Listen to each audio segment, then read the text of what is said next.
Assalamualaikum warahmatullahi wabarakatuh. Bersama Ustazah lagi pada kali ini bagi membincangkan salah satu topik dalam subjek adab dan akhlak Islamiah, iaitu adab dalam keluarga. Jadi tanpa melengahkan masa, mari kita sama-sama lihat dan dengar video penerangan yang telah Ustazah sediakan.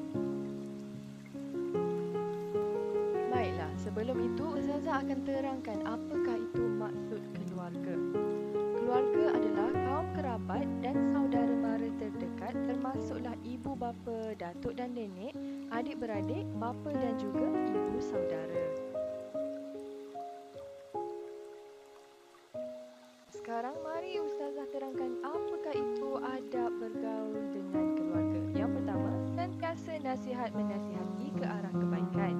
Yang kedua, ziarah menziarahi jika ada kelapangan ataupun ketika mereka sakit. Tetapi murid-murid, disebabkan oleh wabak pandemik COVID-19 yang semakin berleluasa, kita tidak digalakkan untuk keluar rumah kecuali jika ada urusan yang penting.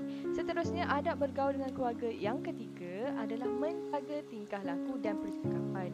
Bercakap dengan bahasa yang sopan supaya kita tidak mengguris hati mereka. Baiklah, seterusnya mari pula kita lihat adab dengan orang tua. Bagaimana yang dikatakan beradab dengan orang tua dan juga tidak beradab dengan orang tua. Orang tua termasuklah ibu bapa kita, datuk, nenek, pakcik dan makcik, ahli keluarga yang lebih tua daripada kita. Baiklah, beradab dengan orang tua. Yang pertama, bercakap dengan sopan supaya kita tidak mengguris hati mereka. Yang kedua, tidak menyampuk perbualan mereka. Yang ketiga, memberi salam dan bersalaman apabila berjumpa sebagai tanda kita hormat. Dan yang keempat, menerima nasihat mereka. Seterusnya, mari kita lihat bagaimana yang dikatakan tidak beradab dengan orang tua. Yang pertama, bercakap dengan kasar, menggunakan bahasa yang menyakitkan hati mereka.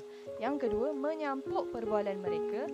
Yang ketiga, bermasam muka. Dan yang terakhir, melawan cakap orang tua. Okey, kemudian Ustazah akan terangkan bagaimana cara mentaati orang tua. Cara mentaati orang tua yang masih hidup dan juga cara mentaati orang tua yang telah meninggal dunia. Baik, mari kita lihat dulu bagaimana cara seorang anak mentaati orang tuanya yang masih hidup. Yang pertama, perlulah sentiasa dan selalu menziarahi mereka bagi yang tinggal berasingan. Yang kedua, sentiasa mendoakan kesejahteraan mereka. Setiap kali lepas solat, baca doa Rabbi firli wali walidayya warhamhuma kama rabbayani shaghira. Dan yang ketiga, menjaga mereka ketika tua dan sakit. Waktu kita kecil, ibu bapa dan orang tua lah yang telah menjaga kita. Jadi apabila kita sudah dewasa, sudah masanya untuk kita membalas jasa mereka. Seterusnya, bagi anak-anak yang mana ibu bapanya dan orang tuanya telah meninggal dunia, bagaimana cara untuk kita mentaati mereka? Yang pertama, mendoakan keampunan untuk mereka. Nabi Muhammad SAW pernah berpesan antara 3 perkara yang dapat membantu seseorang setelah mereka meninggal dunia adalah doa daripada anak yang soleh. Dan yang kedua, berbuat baik kepada keluarga mereka. Contohnya, kalau ibu bapa kita telah meninggal dunia, kita berbuat baik kepada adik-beradik mereka, kepada datuk dan nenek kita iaitu ibu dan bapa, kepada orang tua kita. Seterusnya, meneruskan silaturahim dengan sahabat mereka. Jika kita kenal kawan dan sahabat ibu atau ayah kita, setelah mereka meninggal dunia, kita perlu selalu meneruskan lagi silaturahim antara kita dan sahabatnya. Sekarang, mari pula kita lihat hikmah dan akibat. Apakah hikmah beradab dengan orang tua dan apakah akibat tidak beradab dengan orang tua?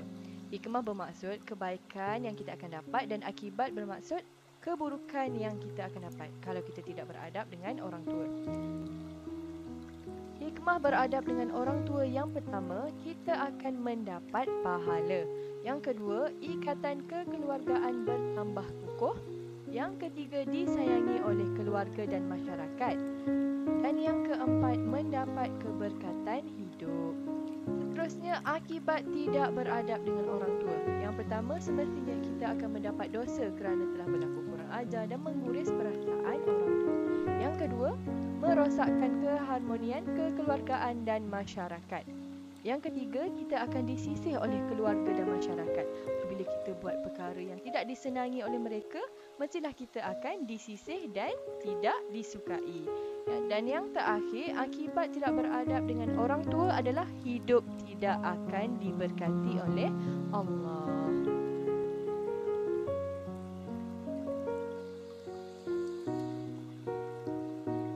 Alhamdulillah, selesai sudah kelas kita pada kali ini. Jadi Ustazah harap semua murid-murid dapat mengambil iktibar dan pengajaran daripada kelas kita pada kali ini. Ingat murid-murid, kita perlulah sentiasa mengamalkan adab dalam keluarga supaya kita disukai dan disenangi oleh semua orang, termasuklah ibu bapa, adik-beradik, pakcik-makcik, datuk dan nenek kita dan juga masyarakat. Yang paling utama, mestilah kita akan disukai oleh Allah Subhanahu Wa Taala.